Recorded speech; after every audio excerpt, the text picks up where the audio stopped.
Assalamualaikum warahmatullahi wabarakatuh. Saya Nukra dengan NIM B04222060 kelas Gizi D Fakultas Ilmu Kesehatan Universitas Sulawesi Barat. Pada video kali ini saya akan menjelaskan mengenai sistem kardiovaskular.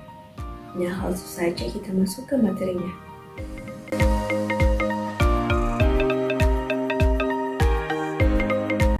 Kardiovaskular itu terdiri dari dua suku kata, yaitu kardiak dan vaskular, di mana kardiak itu artinya jantung atau pompa dan vaskular yaitu pembuluh darah.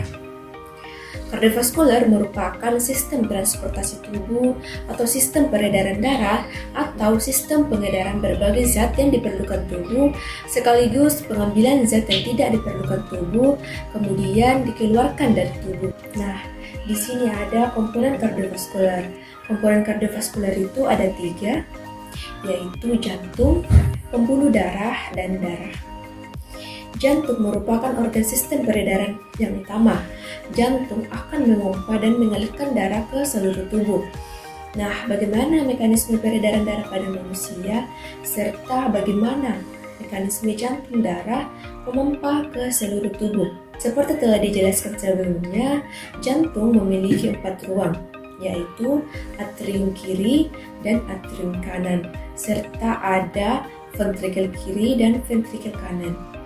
Darah yang berada di atrium kanan merupakan darah yang banyak mengandung karbon dioksida. Hal ini disebabkan karena darah yang masuk ke atrium kanan berasal dari seluruh tubuh. Adapun darah yang mengalir di atrium kiri merupakan darah yang banyak mengandung oksigen karena berasal dari paru-paru. Manusia memiliki 2 macam peredaran darah. Oleh karena itu, manusia dikatakan memiliki peredaran darah ganda. Peredaran darah ganda terdiri atas peredaran darah kecil atau biasa disebut dengan pulmonalis dan peredaran darah besar atau biasa disebut dengan sistemik. Peredaran darah kecil dimulai dari jantung menuju paru-paru dan kembali ke jantung. Adapun darah besar dimulai dari jantung menuju ke seluruh tubuh dan kembali ke jantung. Nah, bisa teman-teman lihat di samping. Sistem konduksi jantung terbentuk dari sejumlah sel-sel otot jantung dan terletak di dalam otot jantung atau miokard. Terdapat kerangka jaringan fibrosa yang mengelilingi sistem konduksi yang juga dapat terlihat pada EKG. Gangguan fungsi sistem konduksi ini dapat menyebabkan irama jantung yang tidak teratur, cepat maupun lambat. Sekarang perhatikan aliran darah melalui seluruh sistem peredarannya. Ventrikel kanan akan memompa darah menuju paru-paru. Aliran darah tersebut akan melewati arteri pulmonalis.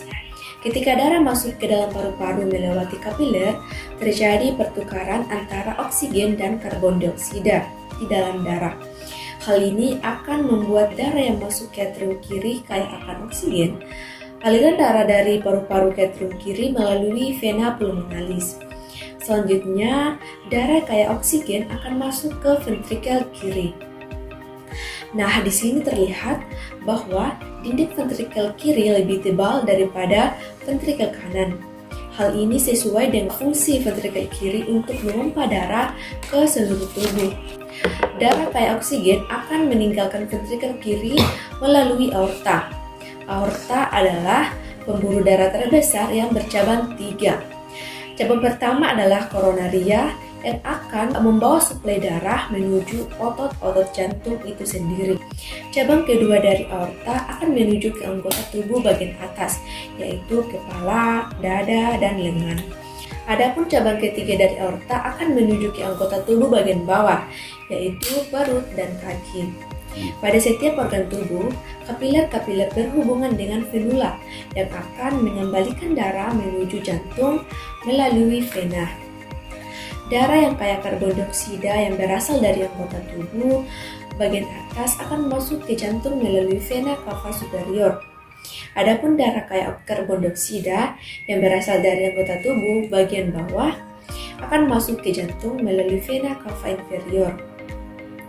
Kedua vena cava tersebut mengalirkan darah menuju atrium kanan. Dari atrium kanan, darah akan kembali ke ventrikel kanan. Peredaran darah tersebut dinamakan peredaran darah besar atau biasa disebut dengan sistemik. Nah, selanjutnya ada pembuluh darah. Pembuluh darah adalah bagian dari sistem peredaran yang mengedarkan darah ke seluruh bagian tubuh. Pembuluh ini mengedarkan sel-sel darah, nutrisi dan oksigen ke jaringan tubuh serta mengangkut limbah. Selain itu juga mengambil karbon dioksida untuk dikeluarkan dari tubuh. Pembuluh darah tersebut terdapat 3 bagian, yaitu pembuluh arteri, vena, dan kapiler. Pembuluh arteri atau nadi adalah pembuluh darah yang berfungsi untuk mengalirkan darah keluar dari jantung. Jika pembuluh ini terpotong, maka darah akan keluar memancar. Pembuluh nadi terdiri atas 3 jenis, yaitu aorta, yaitu pembuluh darah arteri yang keluar dari ventrikel kiri. Arteri yaitu percabangan dari aorta, dan arteriol yaitu pembuluh nadi yang berhubungan dengan kapiler. Selanjutnya pembuluh vena. Pembuluh vena atau balik berfungsi mengalirkan darah menuju jantung. Jika pembuluh vena terpotong, darahnya akan menetes keluar. Pembuluh vena juga terdiri atas 3 jenis, yaitu vena cava, yaitu pembuluh vena yang mengalirkan darah dari seluruh tubuh ke jantung melalui atrium kanan, venula, yaitu vena yang berhubungan dengan kapiler, dan vena pulmonalis, satu-satunya pembuluh vena yang mengalirkan darah yang kaya akan oksigen dari paru-paru menuju atrium kiri. Nah, yang terakhir ada pembuluh kapiler.